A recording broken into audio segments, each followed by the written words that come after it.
And we're on. And today's guest, we've got the legend who is David Icke. First of all, David, I just want to say thanks for coming on the show and giving me your time, man. I appreciate it. No problem. You're a very busy man. Well, thank goodness, really, because when I started out on this journey 30 years ago, there weren't a lot of people who were interested in talking about these subjects, and it was a very lonely road then. But now, as you say, it's finding time to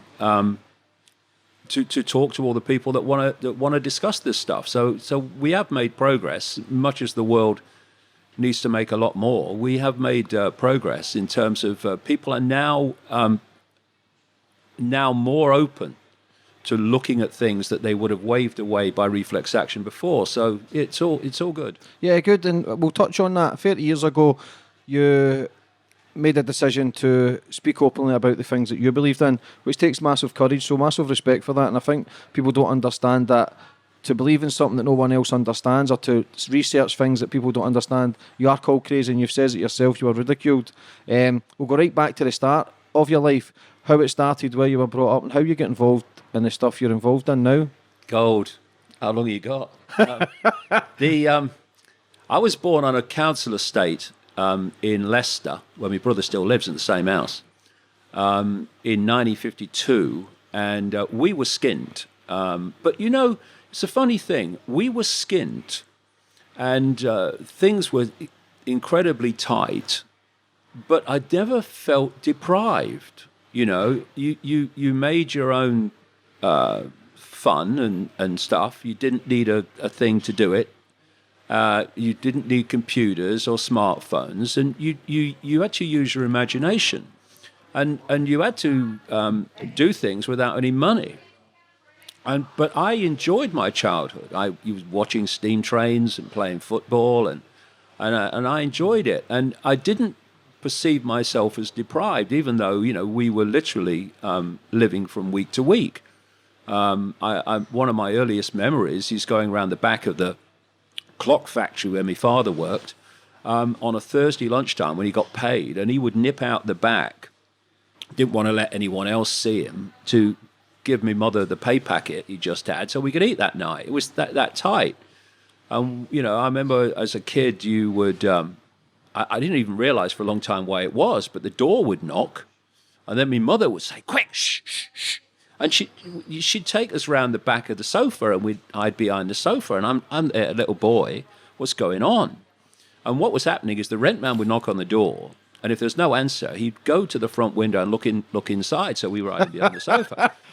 So, but all, it wasn't that you felt deprived, and I love my childhood, and I wouldn't change it, and that's always kind of that attitude to life has always stayed with me. I'm not someone who looks down on people because they don't have money or they don't have this or don't have that.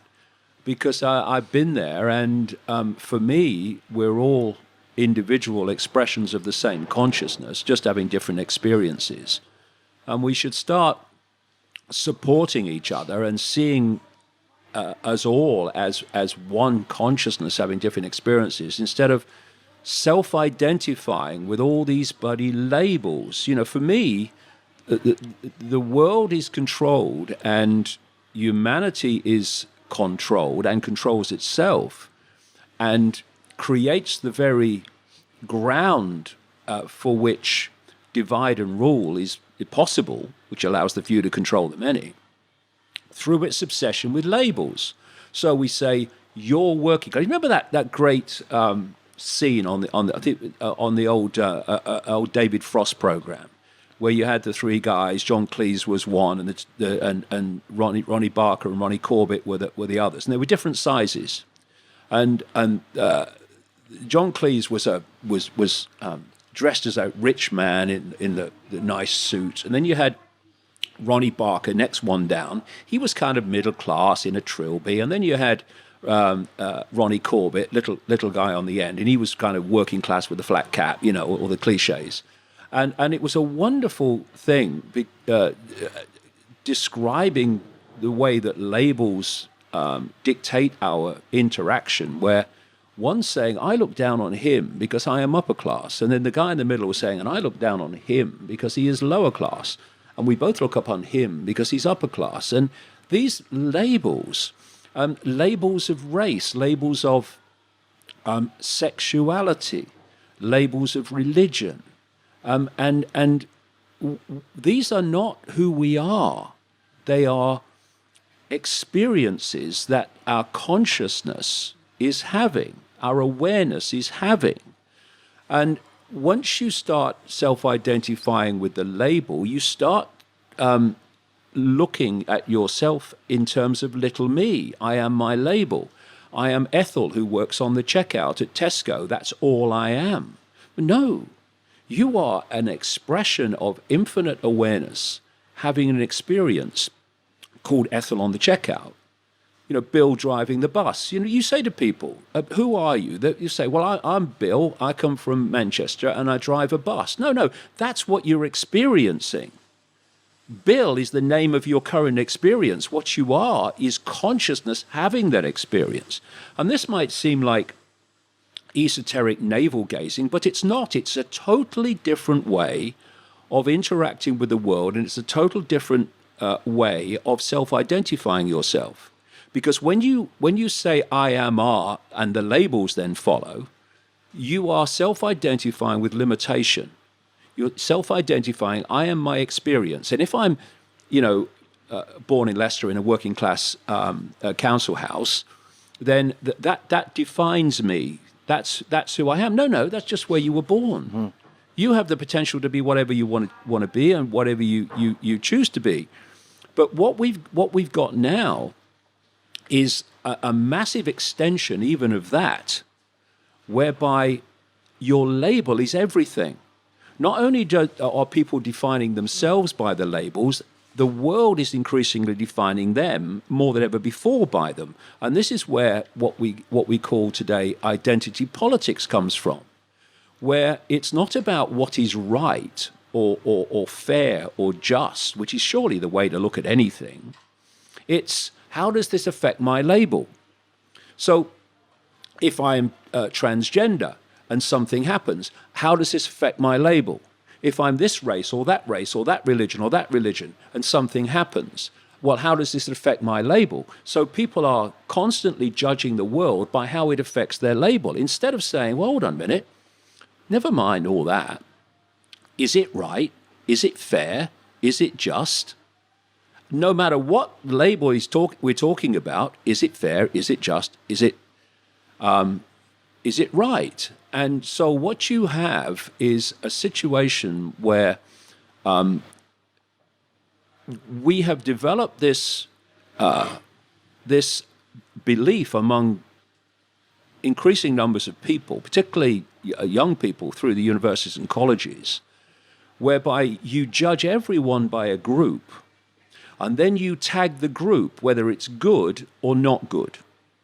So therefore, instead of seeing a world of individuals with individual thoughts, opinions, observations, you judge everyone by a group.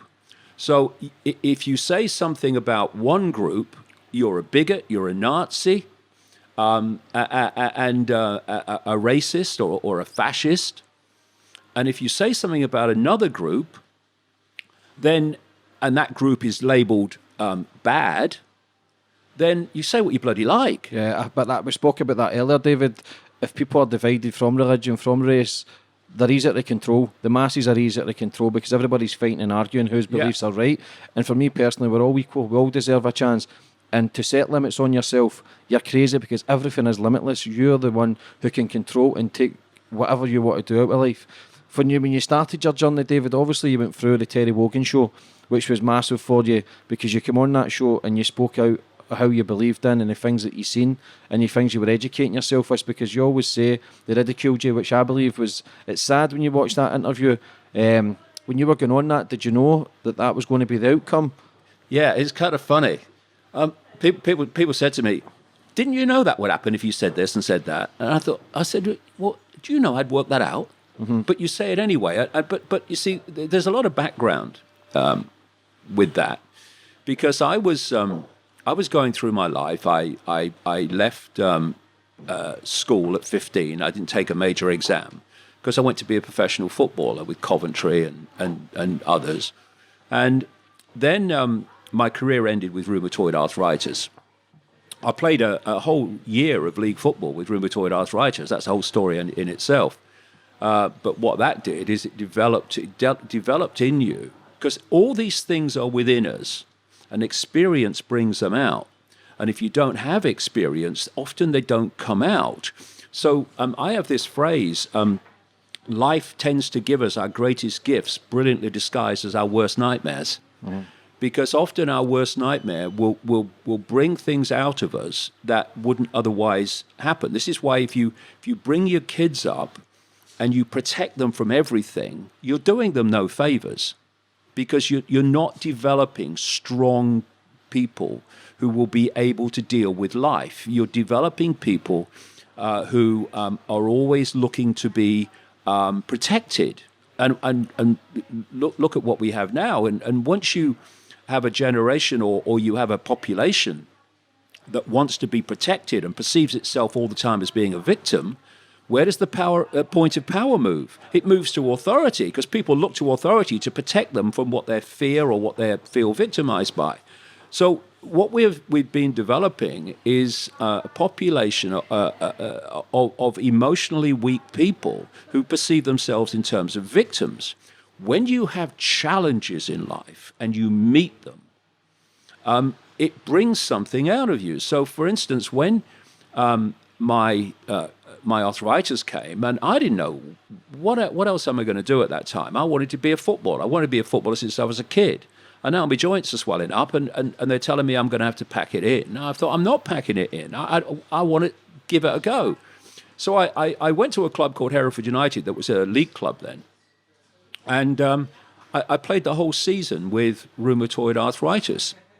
Every morning when we were training and warming up for training on cold English mornings, I was in agony. And I would be limping and what have you, and the players would say, "Oh, what's wrong now, Icke?" And I would give a different excuse. "Oh, I've got a bit of a pull. Oh, I think I've got a bit of a blister." But actually it was the same thing all the time. And I played the season out, and eventually it got so bad that I couldn't carry on. But it brought something out of me, this determination not to give up and not to give in. And then I decided, because when I was a kid, I was always reading newspapers, and I was very interested in journalism. So I became a journalist, and long story short, I eventually became a television presenter. Well, very well known back then. Yeah, I was. Yeah, I was a national television presenter in those days.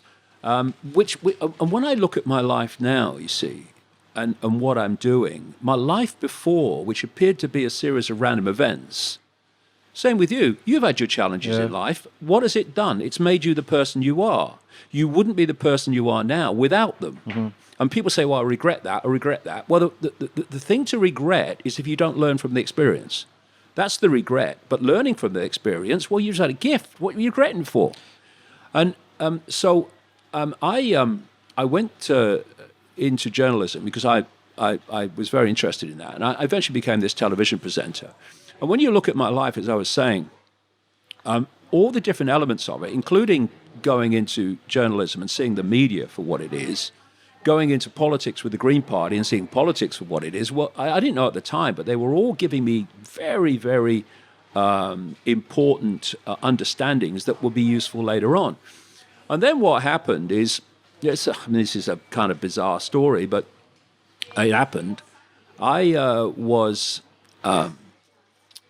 in the Green Party, and I was still working for the BBC as a television presenter, and both were leaving me completely cold. The BBC, it's not a great organisation to work for if you care about the truth and you care about more than the official version of everything. And I also was looking at the Green Party politics from the inside and seeing that it was just like every other party. And so I was, what do I do with my life now? Because I can't go on with either of these. And what happened was a very strange thing happened, because in the early part of, what would it be, 1989, I started having this feeling that when I was in a room alone, I wasn't alone. And it's like this. It's like there was an atmosphere there. There's something there. And through 1989, this got more and more and more powerful, to the point where in early 1990, I was working for the BBC, and I was staying at a hotel called the Kensington Hilton, just down from the BBC headquarters. And I'm sitting on the side of the bed, and in this apparently empty room, and there was such a sense of a presence there that I said into the room, if there's something there, would you please contact me, because you'll drive me up the wall. Few days later, I'm on the seafront with my son Gareth, little boy then, in Ryde, where I live on the Isle of Wight, and I go into this newsagent shop where Gaz was looking at one of the books, and I said to him, "Come on, Gaz, we'll go and get some lunch in the town." And as I said it, it was like the atmosphere changed, like the energetic field around me changed. And all I heard, it wasn't a voice, it was a very strong thought form. It said, "Go and look at the books on the far side." And I'm standing there thinking, Do not shut yourself. yeah. No, basically, what the... And so I start walking across to the books in a daze, thinking, what is happening? And I knew this bookshop. The books it sold were for, the tourists that come to the Isle of Wight. They were basically Mills and Boon and perfectly formed English roses and having relationships with perfectly formed, uniformed soldiers and all this stuff. So I'm thinking, what am I going over here for? But right in the middle of these books was one called Mind to Mind by a woman called Betty Shine. A picture was on the front. It was different to the other, so I picked it up and I turned it over and I read the blurb. And she was a psychic. An English psychic, and she was telling her life story. So I bought the book, read it in 24 hours, found it very interesting, contacted her, because I wanted to go and see if she would pick up what the hell was happening around me for the last year. And so I went. I told her nothing. What I told her was, because she did this hands-on healing as well, which is just an exchange of energy. It's not mumbo-jumbo, it's an exchange of energy. Icke. Yeah, it's just an exchange of energy. That's all it is. But anyway, I told her that because I said, I've got arthritis. Maybe it will help. Because I didn't want to give anything away what was happening to me. So I'm sitting on this bench, this medical type bench in her front room. And, she's chatting away. And she's doing the whole, hands-on healing just next to my left knee. And suddenly the atmosphere changed again.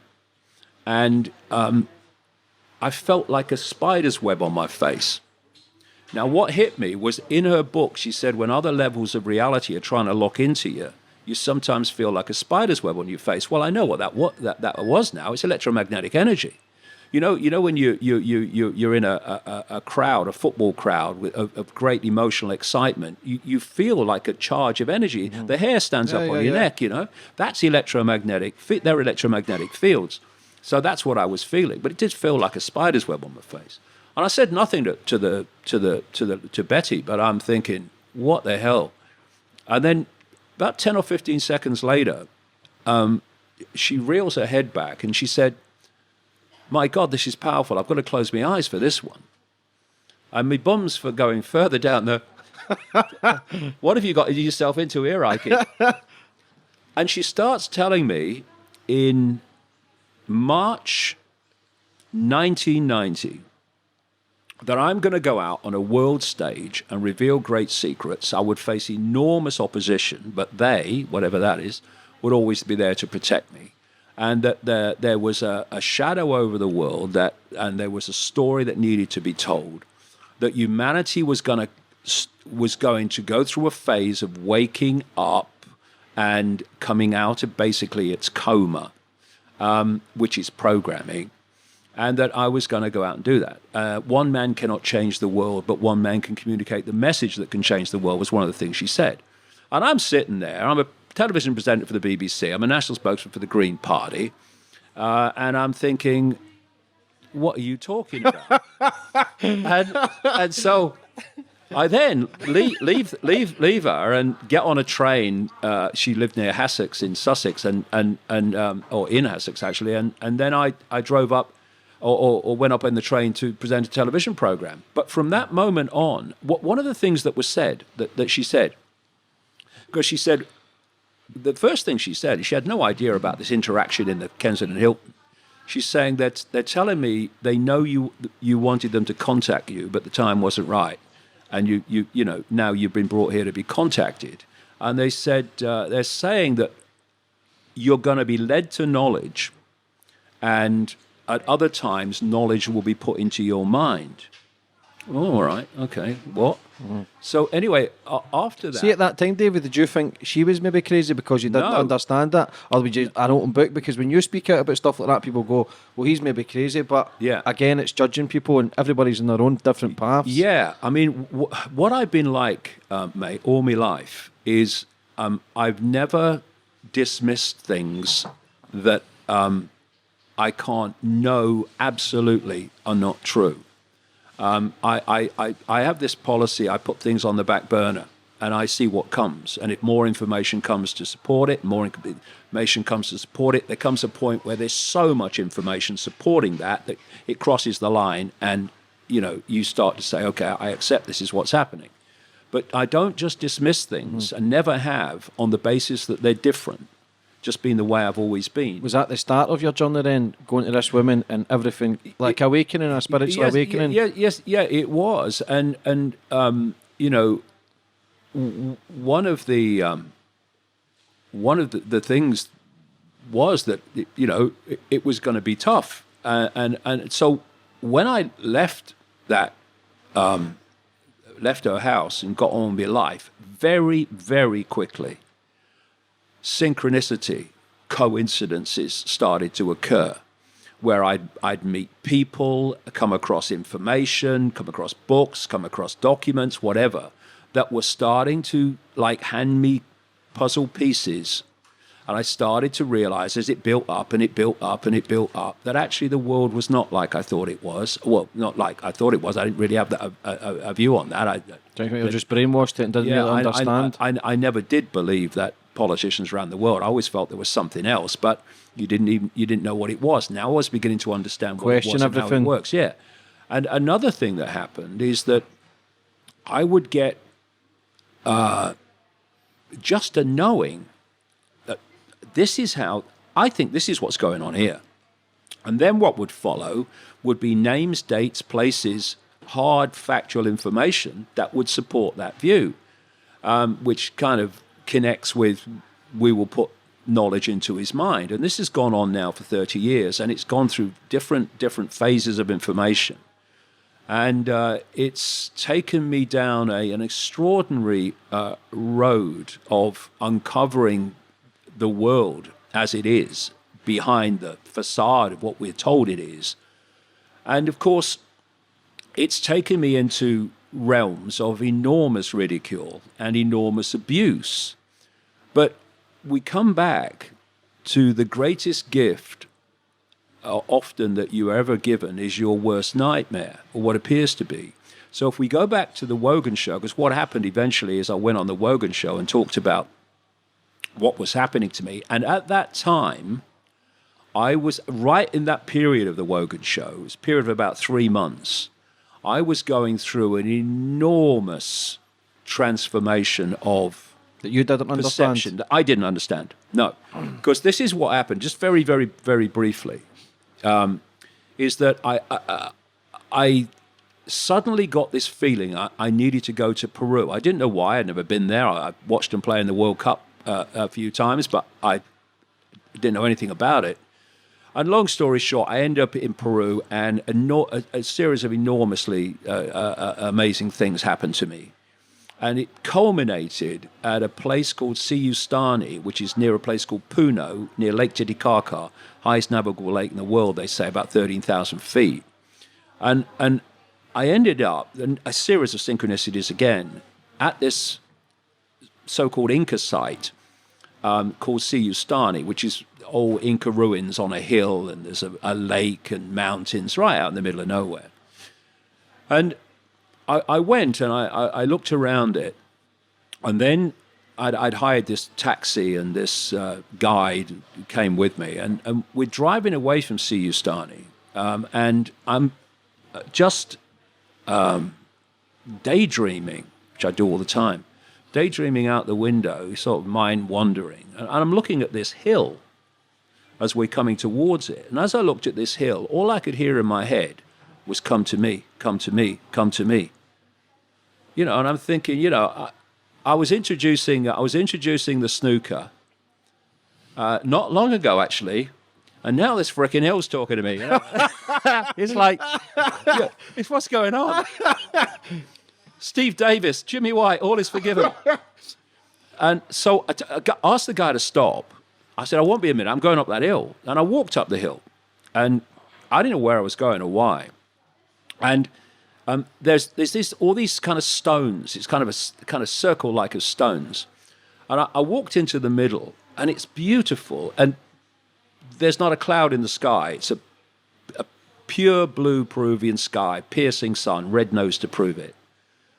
And I stood there, and what happened to me then happened to me. I cover this bit in the news shop in Ryde, where I'm standing there, and suddenly I feel like my feet are being pulled to the ground, and like magnetically, and I'm feeling like a drill in the top of my head, and the atmosphere changed again. Only this was much more powerful than the news shop, and I heard this again very strong thought form go through my mind, which said, first of all, they'll be talking about this 100 years from now. What? And then, which seemed absolutely crazy given the sky and the sun, and it will be over when you feel the rain, right? And then what happened is my arms went out like that without me making any decision to do that. And then this energy got more and more powerful. And in the end, my body's shaking.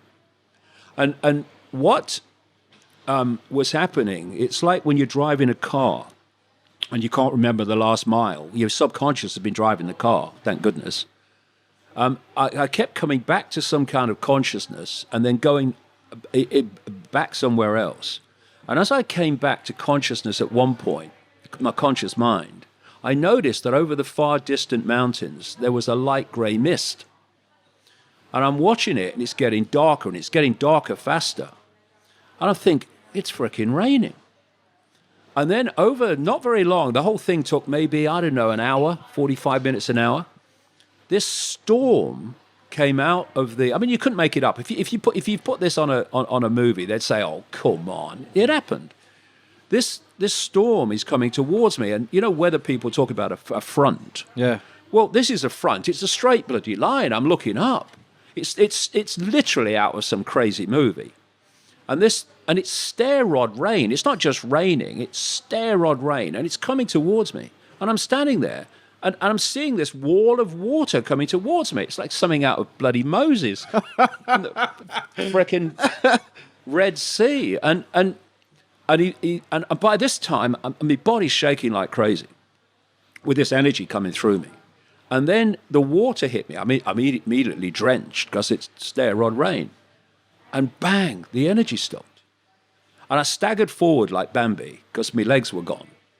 And there was energy pouring out my feet and pouring out my hands. And it's still pouring out of my feet. I couldn't sleep that night because of it. And something changed. People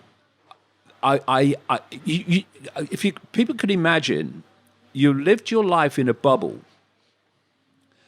literally a bubble of information, a bubble of perception, and someone's come along without any warning and popped the bloody thing. And suddenly everything that was outside the bubble was pouring in. So my mind is absolutely awash with information, concepts, insights. What the hell's going on? It was just a chaotic mass of information and thought and everything. And in that period, it lasted about 3 months. If you'd have asked me my name, I'd have checked.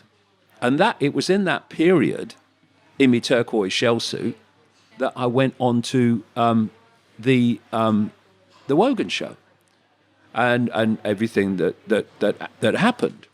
And after about 3 months, after all the ridicule and all the newspapers and all that stuff, basically, you know when you press too many keys on a computer and the computer freezes, says, I can't process this. Well, that was me. There was so much information pouring into my conscious mind as a result of that experience in Peru. I couldn't process it. I mean, you basically froze. What happened after 3 months is it unfroze. And now I'm the old David again, but I ain't. Just more. I'm seeing the world in a completely different way. As they say when you read a newspaper, the truth is in the white bits, not the words, the bits in between. You know, and so I was seeing things and connections that I couldn't see before. Did you ever question yourself there, David, and think, am I losing my mind? Do I need to go and get help? Or did it just feel right for you? Did you understand it a bit more? Well, it felt right to me. I would say I completely understood it then. It felt right to me. And I did what I always do, like I've just mentioned earlier. I thought, okay, I'm going with this, and we're going to see where it's going to go.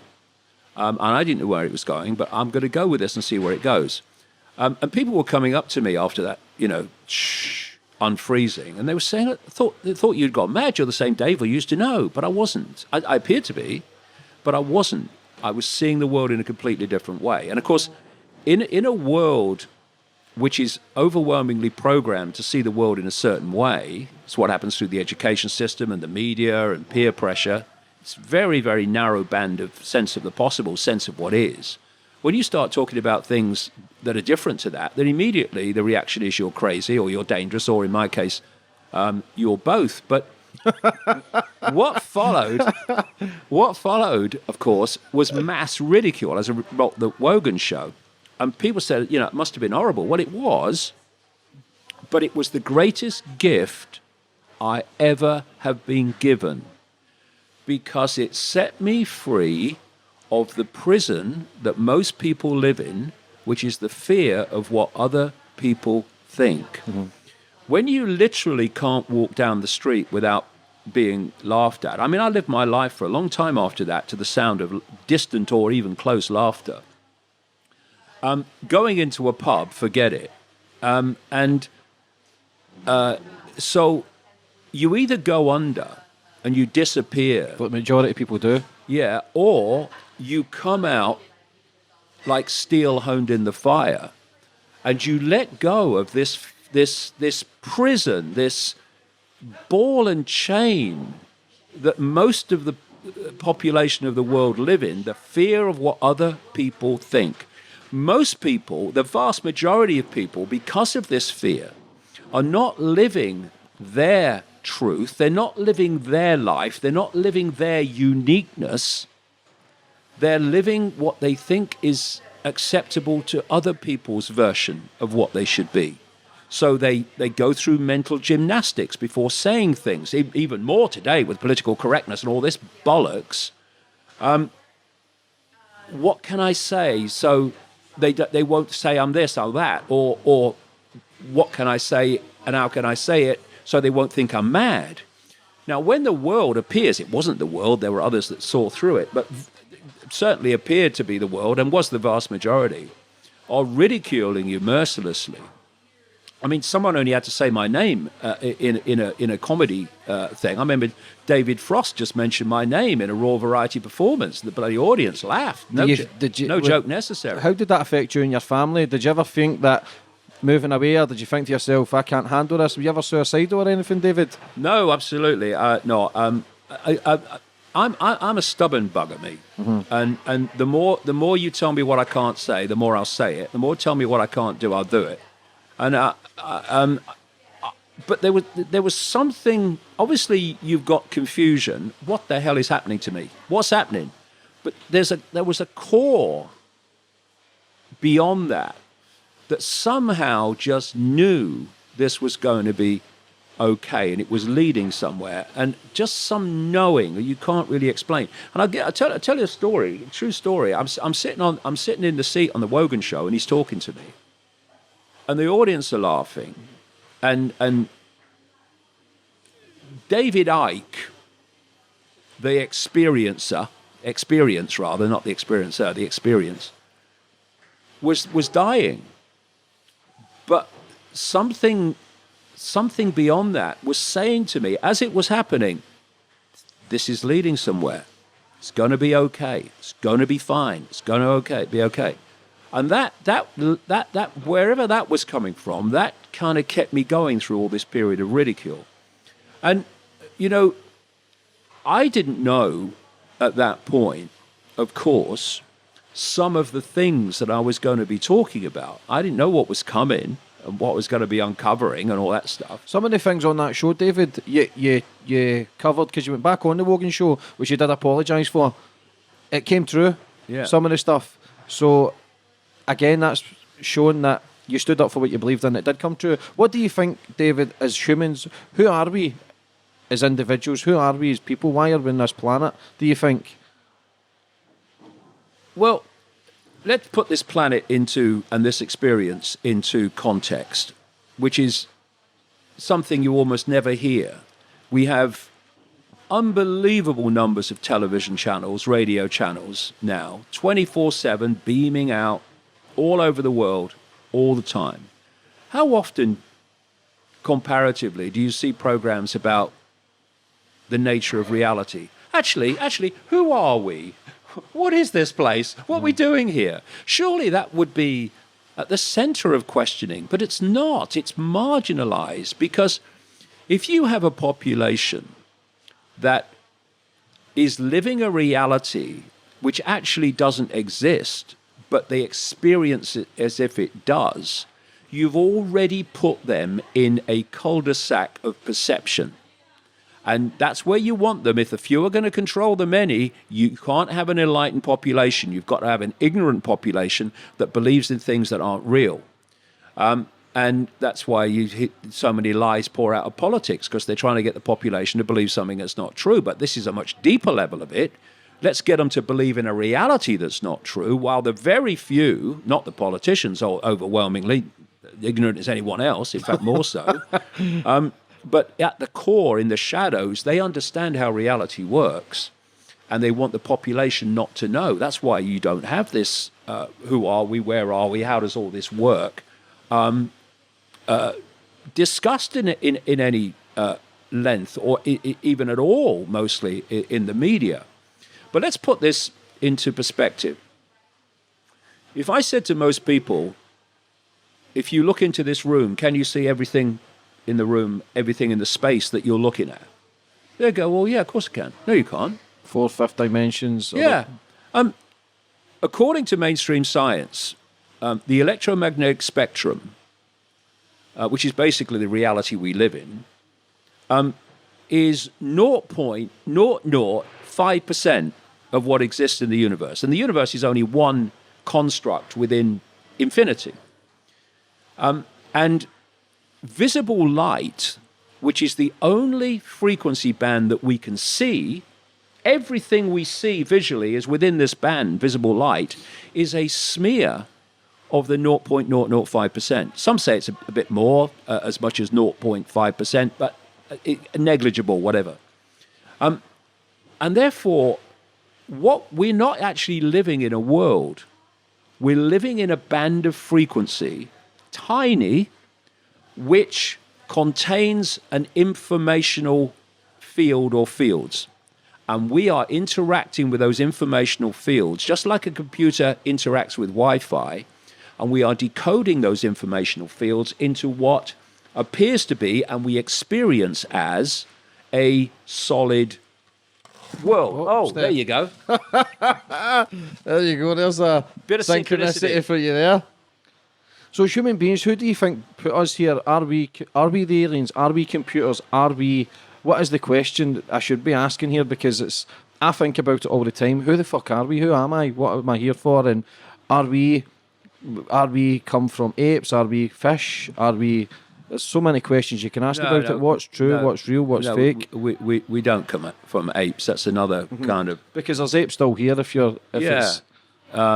it's But when you follow that story back, it's a nonsense. But it's a great diversion from what's actually going on. Because are we computers at the level of consciousness? No. See, if you said to me, "Who are you?" I would say, "I am awareness. I am a state of being aware. Forget the body, forget everything. In my base form, I am a state of awareness.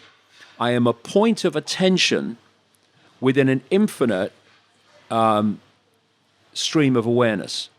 And you are a point of attention in the same stream of awareness, and so's everybody else. But your point of attention, which is influenced by your life experience, sees the world in a certain way, and my point of attention sees it in a certain way. But we're all together points of attention within the same stream of consciousness. This is what makes racism and sexism and all these isms utterly nonsensical. Unfortunately, if you want to find racists, then go and find anti-racists. Because anti-racists are obsessed with what? Race. They see race everywhere. In other words, we're back to the labels. They see labels everywhere. You are a that race label. You are a that race label. No. Doesn't matter if you're black, white, or sky blue, pink. They're just vehicles for experience, transitory experiences. Do you think we are Muslim or black or white or Hindu when we leave the body? Of course not. These are belief systems within this tiny band of frequency we call the world. And because we self-identify with them, instead of just enjoying them, I like being a Muslim, I like being a white guy, I like being a black guy. Okay, fine. It's an experience. Enjoy. But don't think it's you, because once you think your labels are you, bang. And so what transformed my life is when I started to understand this, and I started to self-identify, not with David Icke as who I am, but as what I'm experiencing. But what I am is consciousness, having the experience. That's what's leaving the body at what we call a near-death experience. When people leave the body, they've got no eyes, but they can still see. They've got no brain, but they can still think. It's because they are consciousness, and consciousness has the ability to hear, think, everything. But the body, what the body does, you think of consciousness. Consciousness does not, if you like, vibrate. It's not within the frequency band of this reality we're experiencing. So it's like Radio 1, Radio 2, Radio 3 or 4 are all sharing the same space, but they don't interfere with each other. Why? Because they're not on the same frequency. So consciousness is not in the range of frequency that we are directly experiencing in what we call the physical world. So to experience this band of frequency, this reality, our consciousness takes on what we call an external form, which is operating within the frequency band of this world. And because of that, I can pick that glass up. My consciousness could not pick that glass up because it's on a completely different frequency to the glass. But operating through this outer shell, what I call a biological computer, it can pick the glass up because there are compatible frequencies. Do you think, sorry David, do you think there's other species on this planet? Because you've spoke about that quite a lot. You've wrote over 20 books. Do you think there's other people walking among us as well? Oh, well, absolutely. I mean, let's put this again into context. According to mainstream science, if you compare the size of planet Earth with the projected size of the universe, planet Earth is the equivalent of a billionth of a pinhead. So if you say that life as we know it only exists on a billionth of a pinhead within the greater reality, you are, well, yeah, well, that's credible. You could be an academic saying that. But you say, actually, hold on a minute. Elephant, living room, sofa, billionth of a pinhead, night sky, which is a tiny fraction even of one galaxy, and there's billions of galaxies in the universe, they say now. Despite all that, life is... Oh, I'm having a problem. That microphone's getting a We're going to fall out, Mike. But we're saying that life as we know it only exists on a billionth of a pinhead and nowhere else. I mean, it's insanity. And then you think this. Look at the vastness of different forms that exist in animals, in insects, in nature, in all of it. Even in the human race, look at someone from China or someone from Asia and someone from South America, from South Africa, from Europe. Look at the differences. You look at the range of form, of different form and expressions of form that exist within a smear of 0.005% of the universe. What the heck? In the infinity beyond this reality, which is in almost the entirety of everything, what the heck exists out there in terms of form, and different expressions of consciousness? How do we know what's out there, David? See, I'm a man who questions everything. Unless I see it with my own eyes, I struggle to believe it. And people say, I don't believe in conspiracy theories. And we touched on it earlier. Everything's a conspiracy because unless you see it with your own eyes, or everything, it's the way you perceive things or your perception. How do we actually know what's out there? How do we know we're not in a snow globe? How do we know the world's not flat or round? How do we know the answers? Well, basically, you don't, in terms of, every I dotted and every T crossed. All you can do is put the information that you have across together and come to conclusions. That's all you can really do. But, when I'm talking about non-human races interacting with and manipulating human society, I've not sat in a darkened room and pulled it out the bloody ether, smoking a weed. I've been to more than 60 countries over 30 years researching this. I've talked to whistleblowers on the inside of the American military and intelligence complex, many of them. I've talked to shamans around the world who are carriers of the ancient knowledge of those societies. And when you put what the two say together, you get the same answer, that yes, there is a non-human force that is manipulating human society. And you see it in ancient accounts. You see the common themes around the world in different cultures describing the same thing. And you see one common theme, for instance, which is that this non-human force manipulated human genetics. This comes out in the Old Testament, for instance, as the sons of God who interbred with the daughters of men. People say, "Oh, that's in the Bible." Well, yes, it is, but the theme is everywhere in non-Bible countries galore, cultures galore. And so you put it all together and you come to conclusions. Then you write it down, you connect the dots, and then you put it out, and then people decide whether they want to believe it or not. That's the deal. But when you look at how narrow the band is that we can see and perceive, my experience over the last 30 years says to me that's not an accident. Mm-hmm. Somehow, human genetics has been manipulated to only perceive a very narrow band of reality, which makes us obviously far more controllable. And you always talk about being controlled. They're talking about, you spoke about it years ago, David, about kids getting microchipped, and now we're getting microchipped where they can follow us about, and the Illuminati. Can you touch on that? The small percentage of the people who control the world? Well, one of the things that is a head shaker to me, and I smile to myself these days, is over the years, people have told me, authority has told me, authority is trying to tell me even more now, that I'm wrong, and because I'm wrong, I can't say what I'm saying and write what I'm writing. And then they prove me bloody right. I said back in the 90s when I was producing the first books that there was a plan for the world, And that plan included the destruction of freedom of speech and the creation of a centrally controlled global fascist, communist, Marxist, whatever you want to call it, state. They're all different terms for the same tyranny. That this included microchipping the population. Don't even start me on that. It's way along the line already.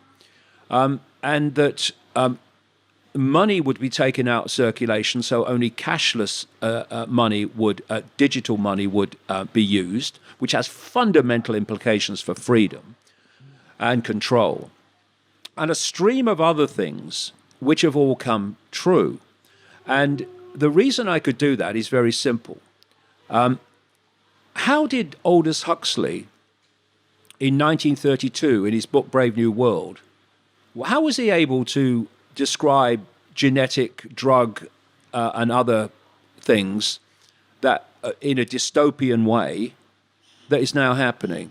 How could George Orwell be so accurate in 1948? What about the other people that I quote in my books, insiders way back, who were saying this is what's going to happen because this is the plan? And it's all happening in detail, not even theme, detail, because there is a plan, there is a script.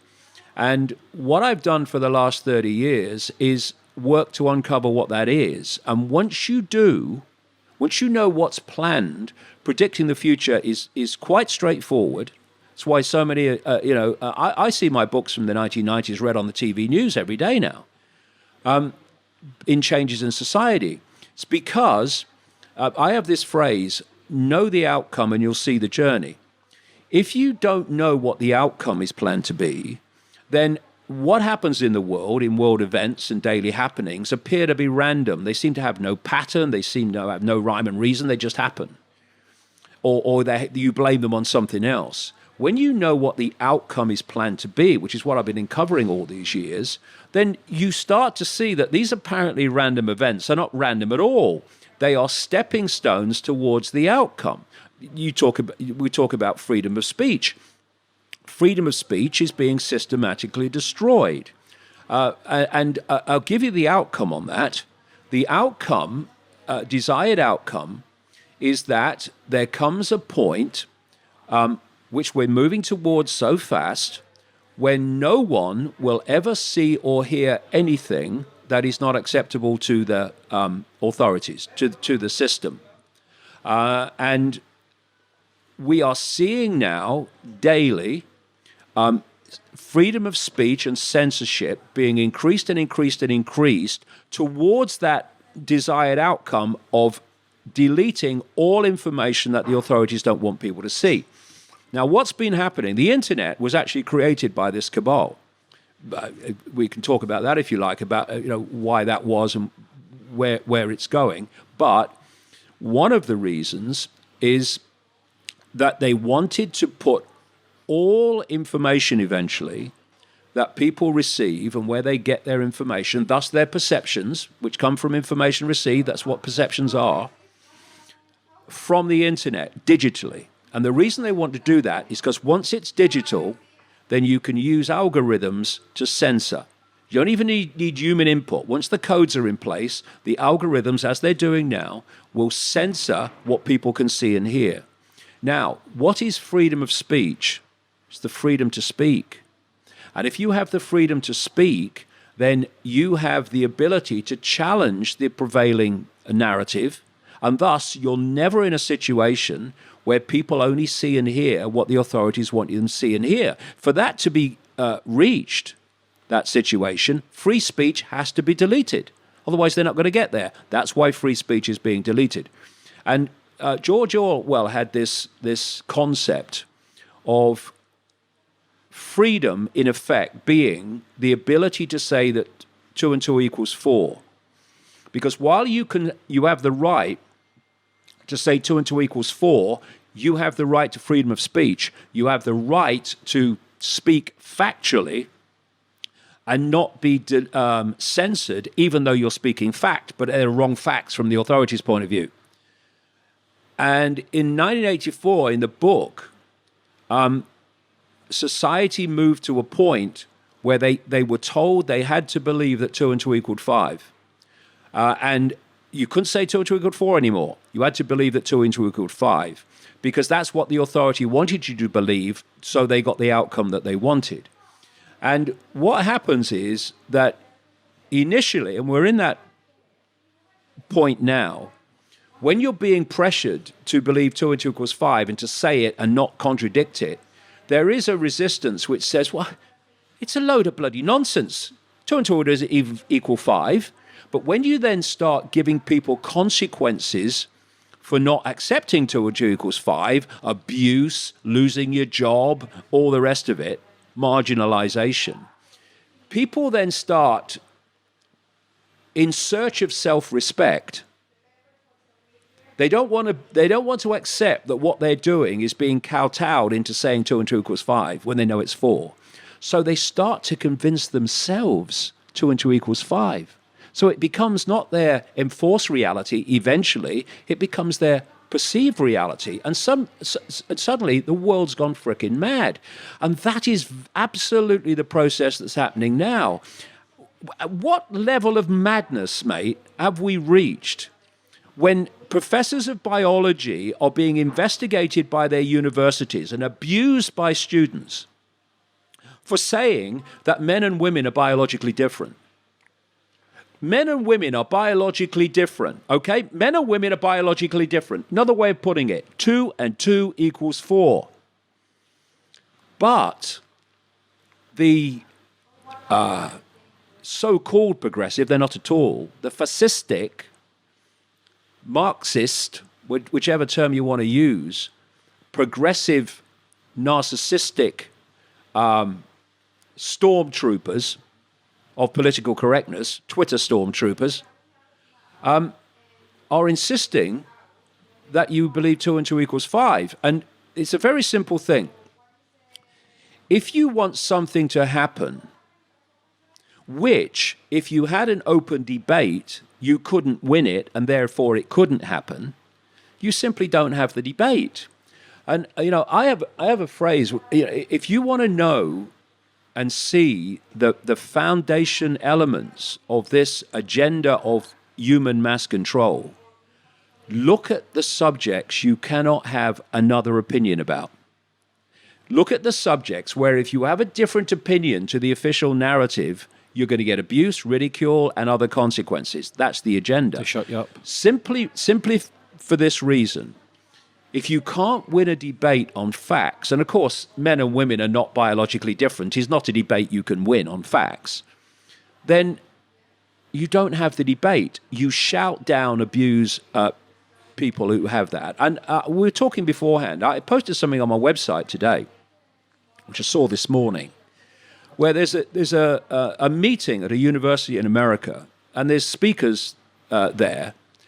A woman she didn't stand up, she was sitting down, but a woman spoke, one of the speakers, who was kind of an academic in her field.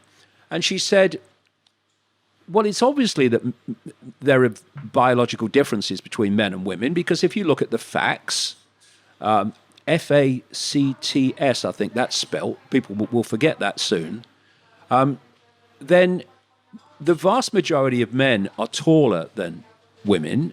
Women have different have fat in different places. They have different muscular types. People in the audience started walking out. She's just saying the bloody obvious, and they're walking out. Why? She's saying 2 and 2 equals 4. They believe 2 and 2 equals 5, and they insist everyone else does. Cameraman follows them out, and they're out in the lobby saying that's fascist. We can't sit and listen to that fascism. What? That men and women are biologically different?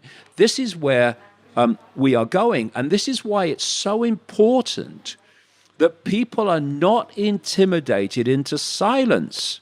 Because I meet so many people who say, yeah, it's a load of nonsense, but, look what happens if you say so. And one of my roles, if you like, is of being the kid pointing at the naked emperor while everyone's sycophantically hovering around saying, wonderful new clothes, emperor. Oh, what a lovely jacket. And I'm saying, hold on a minute. The guy's freaking naked. Got no bloody clothes on. What are you talking about? And that, of course, is 2 and 2 equals 4. Do you think people are too scared now to speak out? Oh, they are. And it's systematic. It's being done systematically Condition people. to shut people up. What is political correctness? I'll give it in a line. It's manipulating the target population to silence itself. That's what it is. In false flag events, David, you've blew the whistle on a couple of them. What is a false flag event for people who don't know? Well, one of the phrases I came up with that has now come into quite common parlance in the alternative media anyway, I came up with it in the 1990s, was problem, reaction, solution. This is so important. There's 2 mass manipulation techniques, because this is the bottom line. This conspiracy is a conspiracy to psychologically program the population. Why do people behave the way they do? Why does someone behave that way and someone behave that way? Perception. That person's perception leads them to behave that way. This person's perception leads them to behave this way. And where does perception come from? Information received. People process information received, and they reach their perception. So if you can control information received, you control perception, you control behavior. This is what happens when you control information. And if you control it totally, which is where they're going, as I've just talked about, then you eventually control behavior totally, because you're controlling all perception.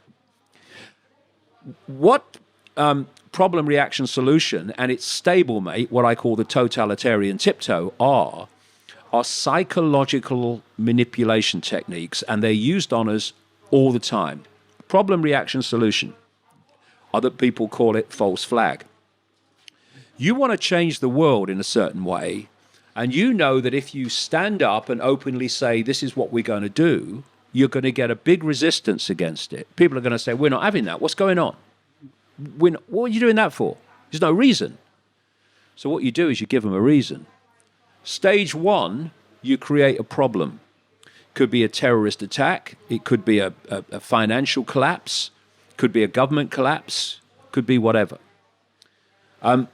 You then tell the population via an unquestioning and pathetic mainstream media the version of that problem you want them to believe. You name the villain. You name the reason for why that problem is happening, when you, in the shadows, have actually made it happen. At stage 2 of problem, reaction, solution, you want a reaction from the public of outrage, of fear, of whatever the reaction is required. And then you want them to, in effect, say, do something. Something must be done. And then those who've created the problem covertly and blame someone else and got you to believe it, then offer the solutions to the problems they've created. And they are solutions that push on this agenda for the world of more and more control, more and more centralization of power, more and more dictatorship. And they can make that happen with a solution to a manufactured problem that they couldn't have done without the problem. And so how much freedom has been taken away because of terrorist attacks? Well, what if not every one, but what if many of those terrorist attacks were actually not what they appeared to be, but were actually orchestrated by the very system that wants to change society? This create the problem, offer the solution is happening all the time. And that links in with something else I mentioned, the totalitarian tiptoe. You're at A and you want to take the world to Z. You know if you go in too big a leap towards Z, the change is going to be so dramatic that people are going to look up from the game show or the sport and say, what's happening? So you go as far as you can, as fast as you can, but not so far that you alert too many people to the fact that there's a pattern here. So you have a problem, reaction, solution, and you take a step, deleting freedom, more surveillance, more control. Then you have another problem, reaction, solution, and you do it more, and you do it more, and you do it more.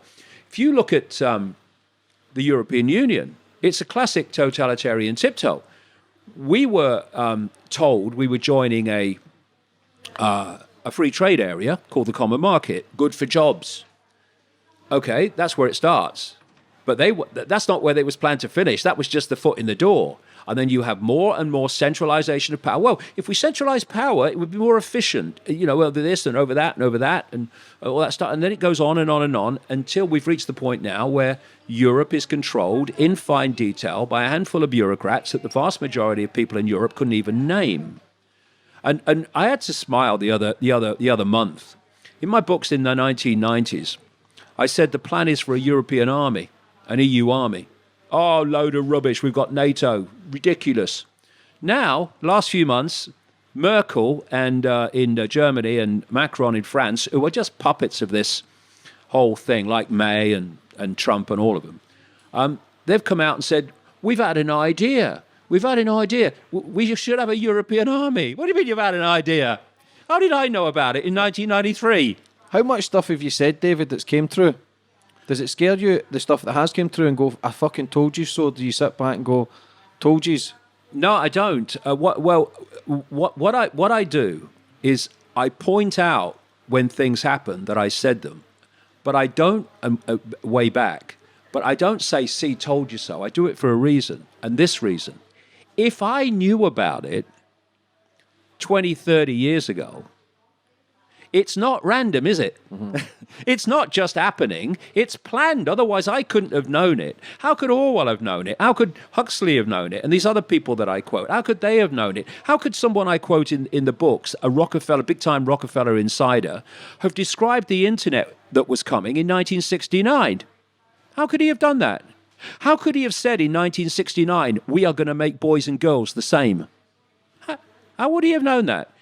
Because there's a plan, and it's projected much further ahead than people realize. The realize. plan for the people controlling the world maybe are 100 years ahead, 200 years ahead. Yeah, because it's another big story. Once you go off into another force that's not human, their timeline and their projections are not the same that we live in, where we, if you're going down a river on a canoe, you see as far as the next turn in the river. But what if there's a force that can see the whole river from start to finish? Then they have a completely different timeline and a completely different ability to project the future. How did George Orwell know about smart TVs? Smart TVs, and we're only seeing Mark 1, 2, 3 at the moment, not where they're planned to go. They have cameras in them and microphones in them that can film you in your front room and record your conversations in your front room. Well, it's admitted.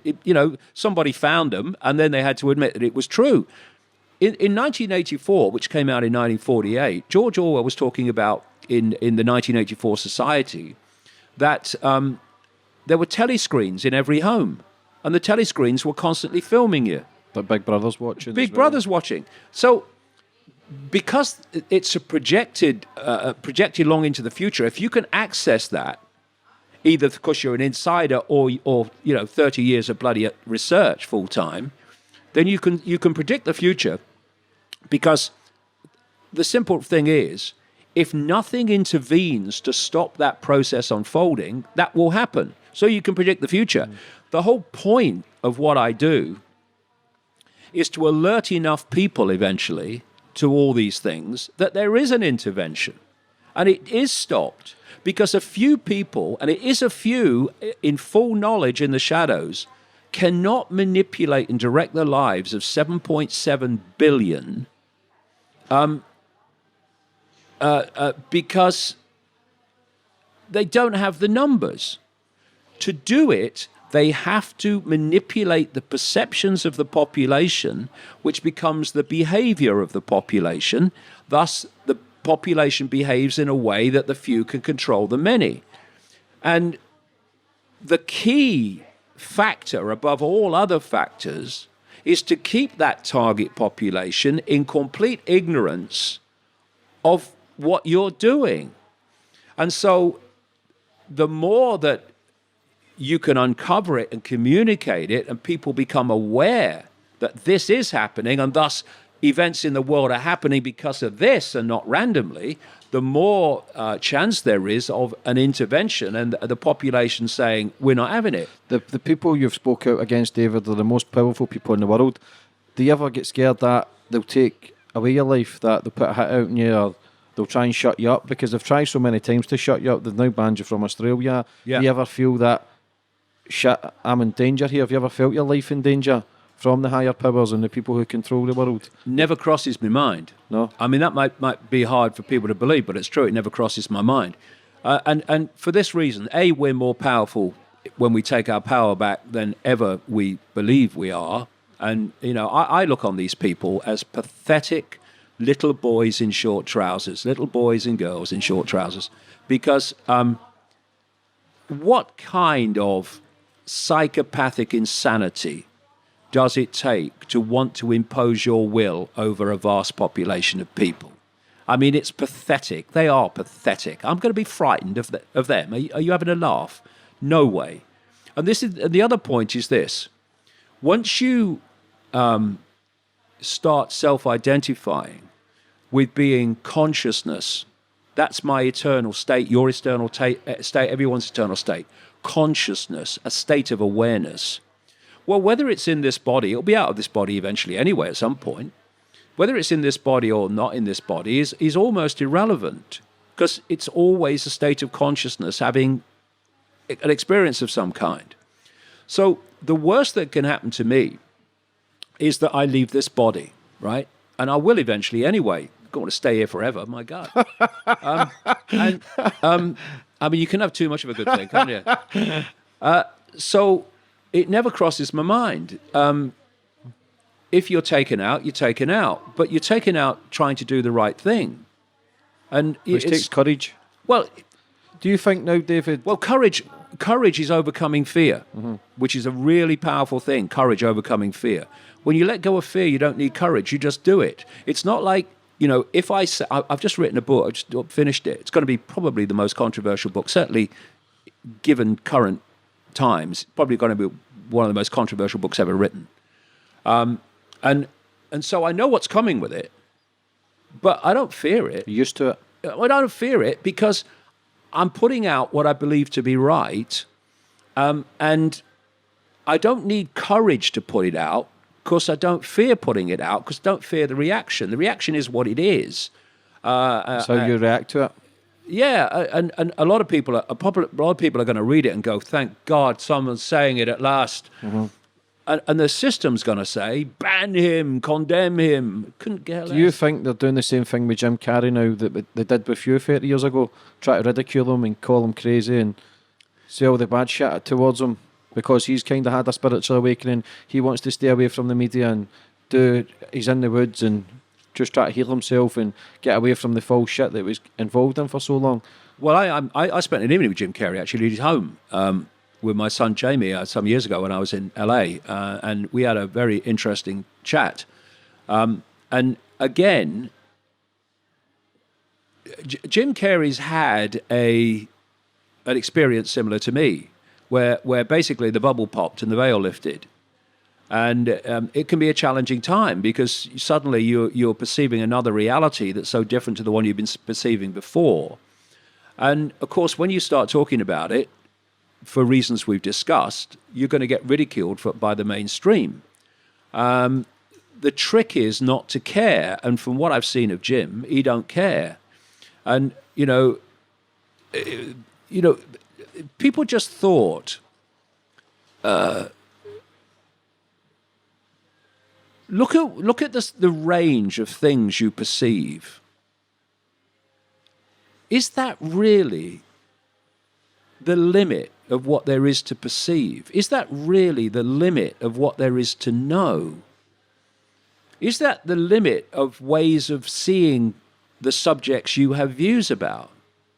Well, of course not. It's a tiny, tiny, tiny fraction. Anybody's views are a tiny fraction of possibility. So why aren't we exploring all possibility? Not that you come across information and just because you come across it, oh, that's true, then I'll believe that now. No, you question it, you process it, you come to conclusions about it. But it's very simple, and history shows us this. Systematically reducing the amount of information, views, and diversity of information and views available to people never ends up well. It never turns out good. It always turns out bad for humanity. Because you look at any tyranny, fascist tyranny, communist tyranny, whatever it is, whenever they get power, they want to destroy all alternative information and view that challenges what they want people to believe. Every time. So whenever you're in a situation where the free flow of information and view and opinion is being censored, you are in a tyranny. And what humanity has allowed itself, not everybody, of course, but great numbers, especially the political correctness group is they've allowed themselves to become a tyranny while claiming to be anti-tyranny. I see anti-fascist protests full of people acting fascistically because they're so far up their own arse and so full of their own self-purity, they don't realize that what they're doing is actually projecting their own behavior in what they're opposing. Anyone who gives someone a hard time for having a different view, however much they may not agree with it, is a psychological fascist, in my view, because they are seeking to impose their will on someone else. And it's quite simple. You let all information be circulated, and then people make their own minds up what they want to believe and what they don't believe. And this is a key. What we're seeing now, not least through algorithms, and through self-censorship by being intimidated into being terrified of speaking your truth, we're seeing information censored before the point of delivery, before anyone can hear it. This is fundamental because I believe that all information and all views should be allowed to be expressed. Because if anyone is censored from expressing those beliefs, then no one has freedom of speech. Freedom of speech is freedom of speech, the freedom to speak. It's not freedom to speak what is acceptable, it's the freedom to speak. And once anyone is censored, freedom of speech is dead, because what's left is only what is acceptable to speak, and that's not freedom of speech. And then what they've done, and what they're doing all the time, is squeezing that acceptability, so freedom of speech gets narrower and narrower until it disappears altogether. And so what we have is a situation where if people are allowed to say and communicate whatever they want, that is a situation where no authority in any form has the power to decide what people see and hear.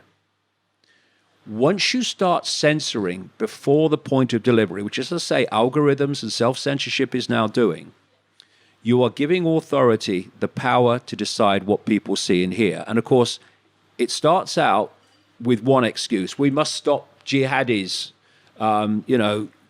justifying or promoting violence. Okay. Oh, fake news. Fake news. What's fake news? Whatever we say it is. We've got to stop people saying fake news, so we're going to censor that. The more people we can get to be victims and upset, the more excuses we've got to censor even more, right? Yeah. So give people all the excuses they want to be upset and to feel a victim, and then we can censor people saying things that upset them. And so you're moving along this road. None of that can happen when we have the free flow of information, nothing censored. So people say, well, what about, saying go and kill people? Yeah, but there's laws against that. There's laws against that. There's laws against telling people, burn that house down. But they're after the point of delivery, which means you can deal with the extremes of how people use speech, but it's heard. Mm-hmm. Then you can deal with it if it needs dealing with it. And most speech does not need dealing with at all. Come on, let's go and kill this person. Well, Obviously, you deal with that. You have to deal with that. But it's after the point of delivery. And as long as we hold that line, authority has no power to censor. What we're seeing now is the opposite of that. Before that line is where most censorship is starting to happen, and thus freedom is disappearing. What do you think the biggest cover-up on this planet is, David, for your perspective? Oh, I think the biggest cover-up is the conspiracy in totality. Because, people say to me sometimes, you seem to see conspiracies everywhere. I don't. See one conspiracy with multiple faces and multiple facets. Not the same as seeing conspiracies everywhere. And it's simply this, that there is a cabal that wants to create a situation, which I've been saying since the 1990s and early 1990s, and look at it now, where we have a world government, a world central bank, the world government dictating to every community on earth, a world central bank dictating all finance, a world single digital currency, which means that through algorithms and even, human input, you can wipe someone's bank account away because there's no cash in that society. You think you've got money? There you go. You can do it. You can do it. Very simply, it's control. You go into a shop now and you hand over a credit card, electronic money, and they say, sorry, won't accept your card. You can still pay cash. When there's no cash and they say, won't accept your card or your microchip as it's meant to be eventually, then whoever controls the computer controls if you have the ability to purchase anything. So that's all about control. They want a world army to impose the will of the world government, and that is the expansion of NATO. This European army is all part of that they're proposing. And they want a microchipped population connected to a global computer system, actually what is known as the smart grid. This technological society is a Trojan horse of monumental proportions. And if people remember nothing, they should remember this. They're now openly talking, people like Ray Kurzweil at the Google executive, Google, Facebook, all these organizations, Amazon, they're all controlled by the same force to the same end. That's why they're becoming monopolies. They're dictating to people what they can see and hear and all that stuff. It's all planned. But what Ray Kurzweil is talking about now, and people like him, is that by around the year 2030, humanity will have their brains connected to artificial intelligence. And he's very open about it. As this goes on, artificial intelligence will do more and more of human thinking until human thinking as we know it now is basically negligible. In other words, you'll be a computer terminal on someone else's internet. And the reason they're being so open about it is the sales pitch, which is you'll be superhuman if you do this. And what you'll be is subhuman, and human consciousness, human thought, human emotion as we've known it will be over. Because every thought, every emotional response will come from AI. He who controls AI will then control every human's perceptions directly who is connected to AI. And we've been taken along a very clear process to take us to that point. Stage one, see, I'm coming up 67. And I'm glad I was born when I have, doing what I'm doing now, because I have a radar. I can remember what the world was like before. People born into it. You see, when you get born into the world you think the world is how it is because you're born into it. This is how it is, okay? But it's not how it always was. And when you're born into the world as it is, you don't really have so much of a compass to get a fix on the world as it is, because it's just how it is. When you were born before it is as it is now, you have a compass, you have a comparison. You can see the scale, the stunning scale of the change. not least since this technological society kicked in and then went kind of on steroids. Stage one, you get the population addicted to technology they can hold. Well, basically achieved, smartphones, tablets, etc. And you target especially the young. Why? Because they're going to be the adults at the point you want to bring in this full-blown AI-controlled human. You want them so addicted and obsessed with technology that, as happens now, on one expression of it, they'll get up in the middle of the night and go and queue in the dark outside an Apple bloody store to get the first version of the new thing. Get them addicted enough, and they'll queue up waiting to be connected to AI, right? So that's why they're targeting the young. Stage two, because what you want to do, you want to get in the body. And if they went directly to the body without anything in between, people would go, what's going on? Totalitarian tiptoe, you see.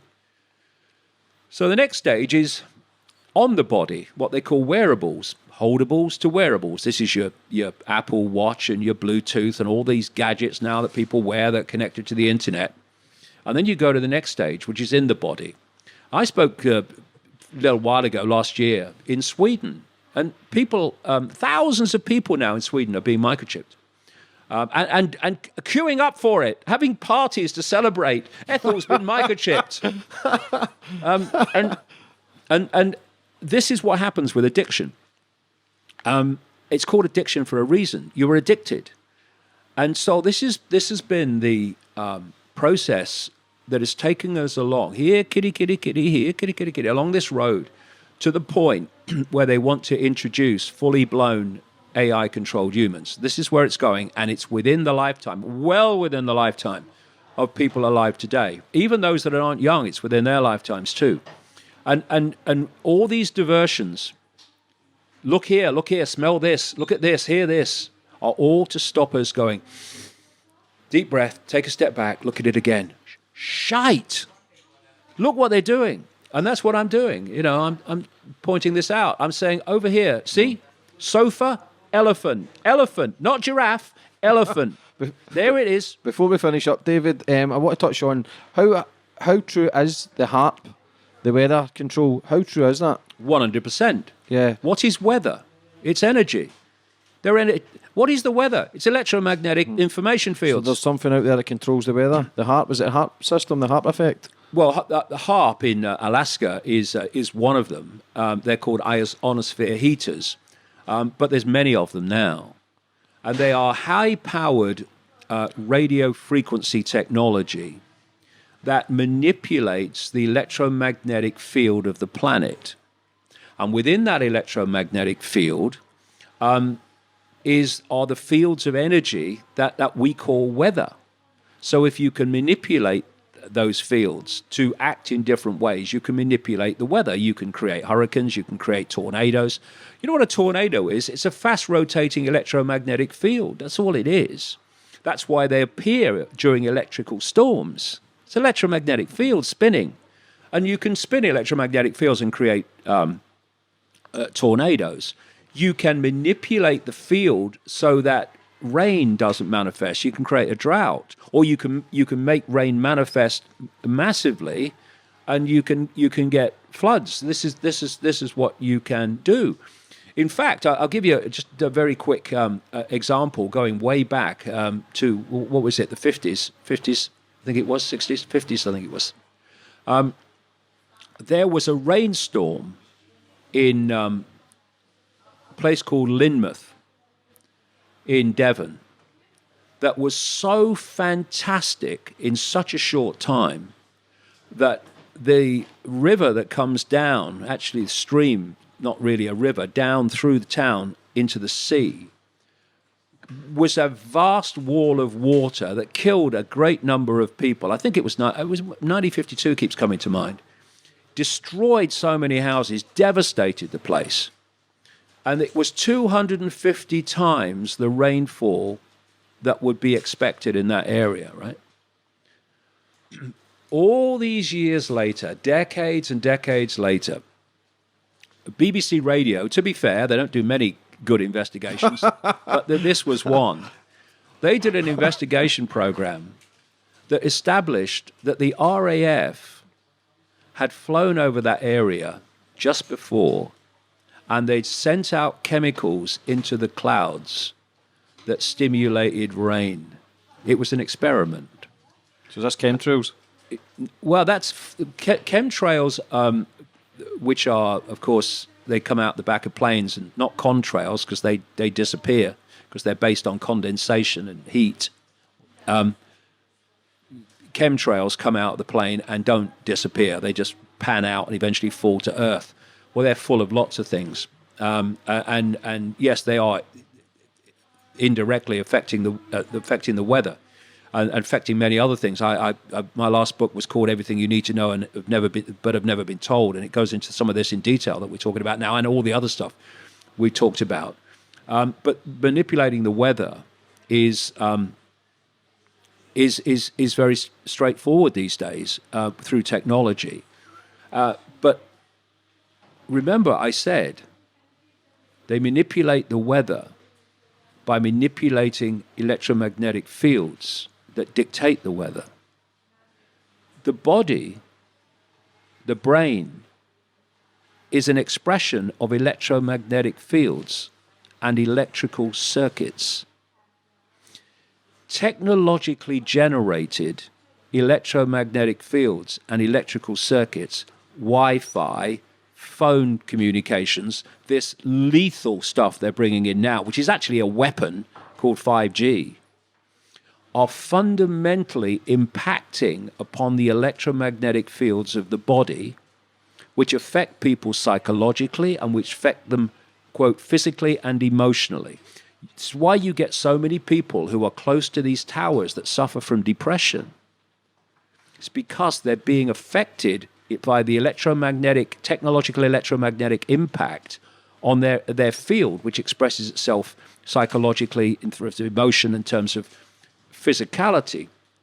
And the body's electromagnetic fields, when they're in a balanced, harmonious state, equal physical health, a lack of dis-ease, disharmony.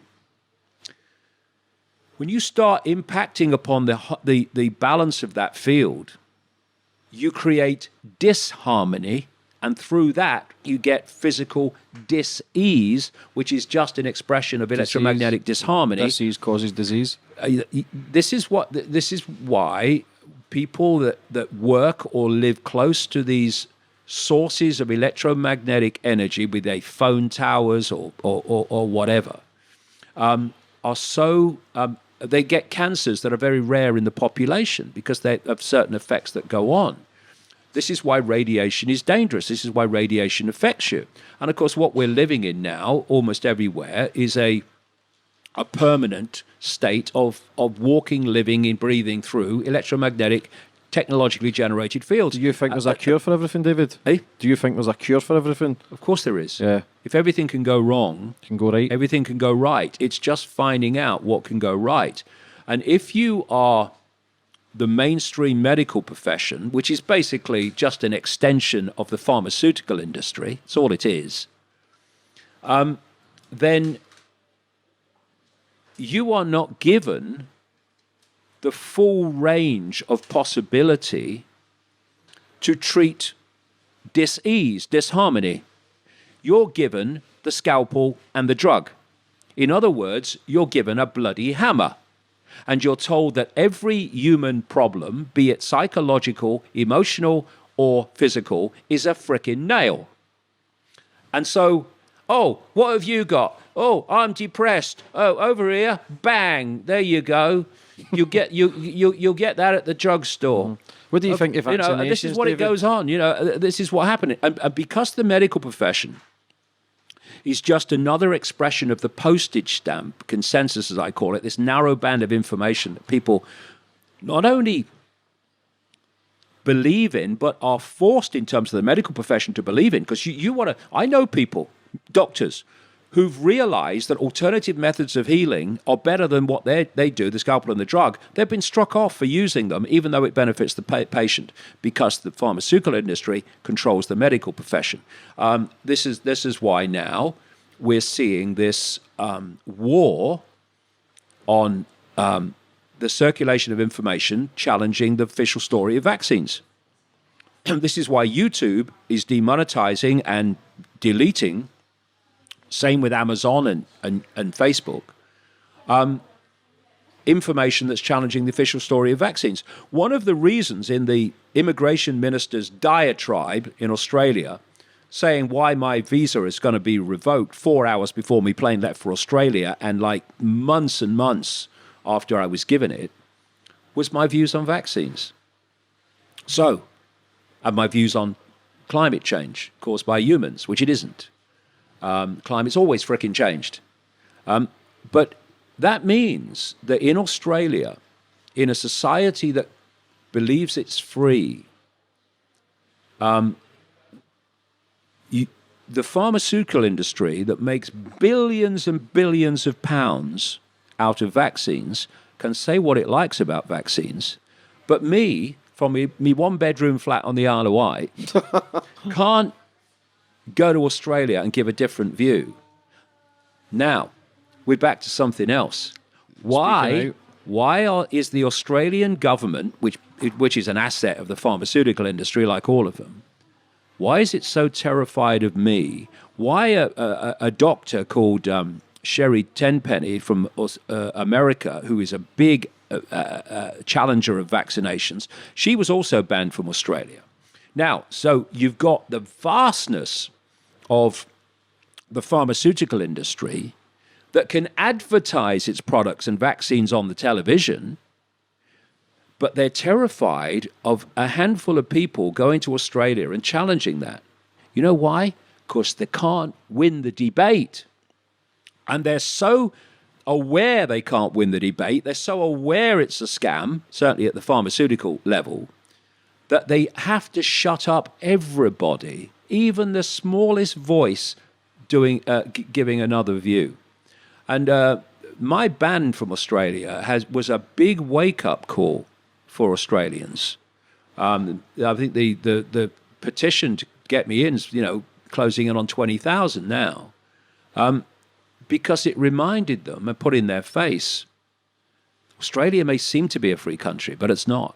Britain may seem to be a free country, it's not. Neither's America. These are illusions. And they're terrified of other opinions.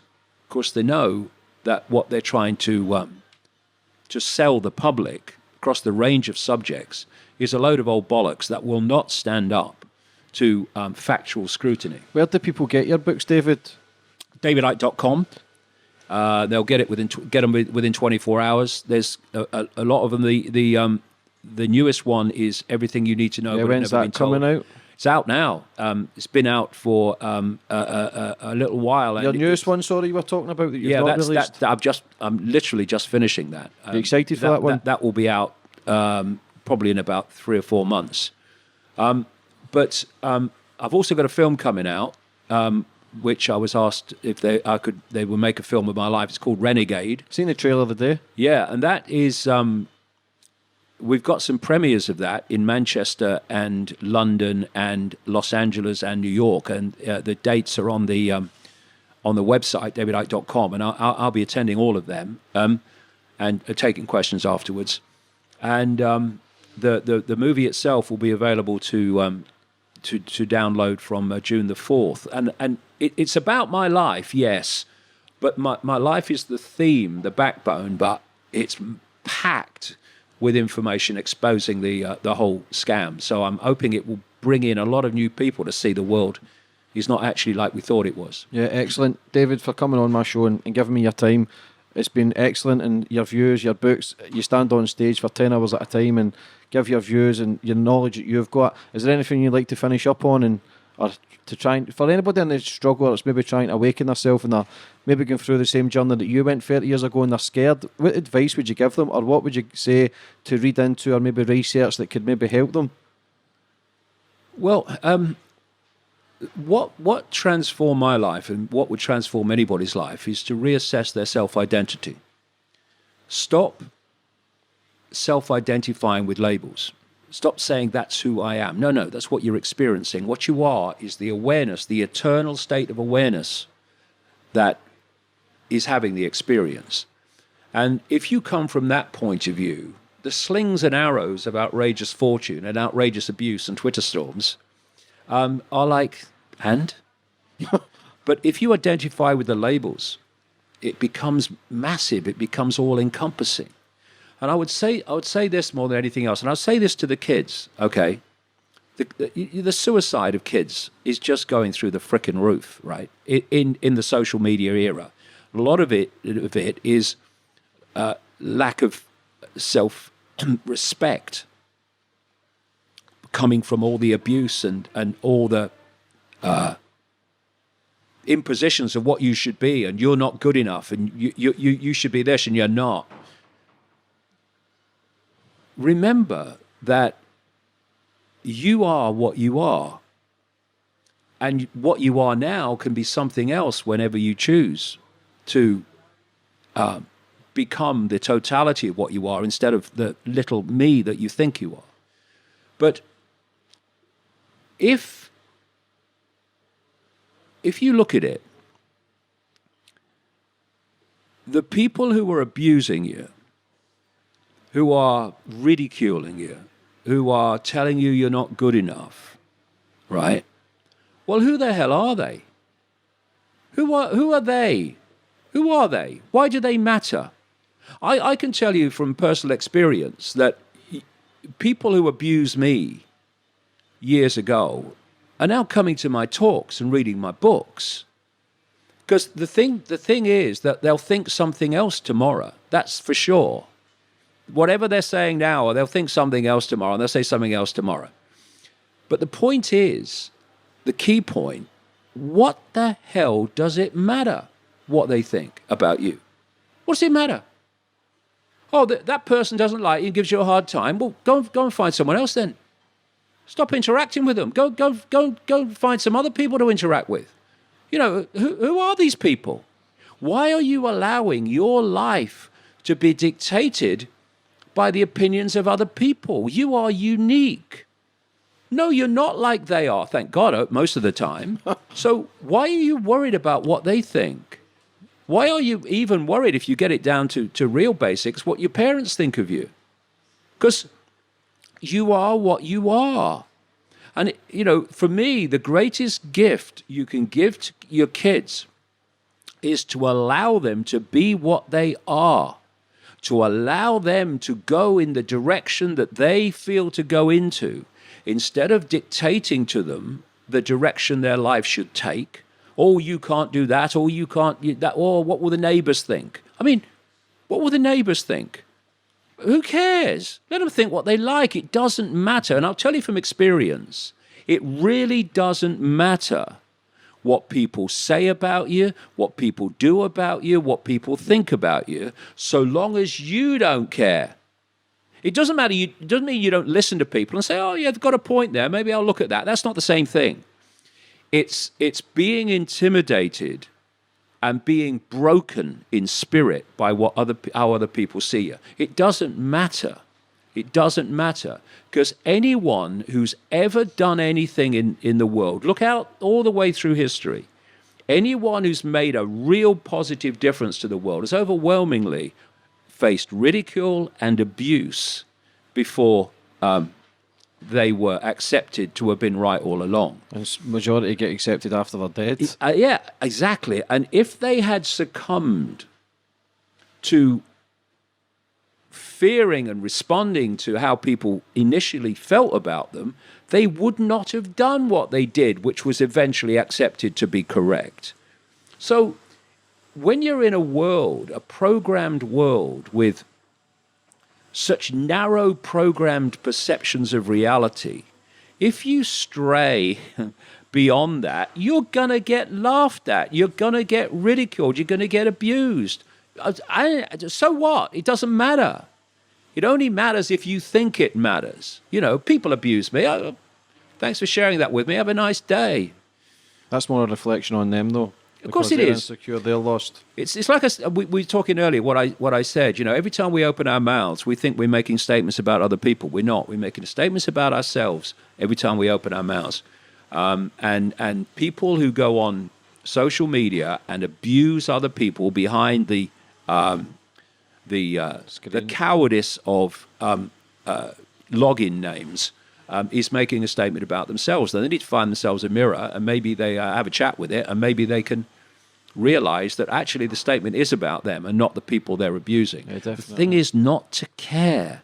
Once you care about what other people think about you, they have control of your life. That'll be the frickin' day. Yeah, perfect. David, again, mate, you've been an absolute Thanks, mate. pleasure, and for what you've achieved and the balls to keep carrying on and doing what you do, it takes No problem. a massive amount of courage. Check out David's Instagram, Twitter, Facebook and YouTube channel, and it'll make you question a hell of a lot of stuff. But again, mate, it's been phenomenal, and I wish you all the best for the future. The new book, it's been great. Thank you. Thank you, mate. Thank you. Brilliant. Cheers, Cheers, brother. man. Thank you.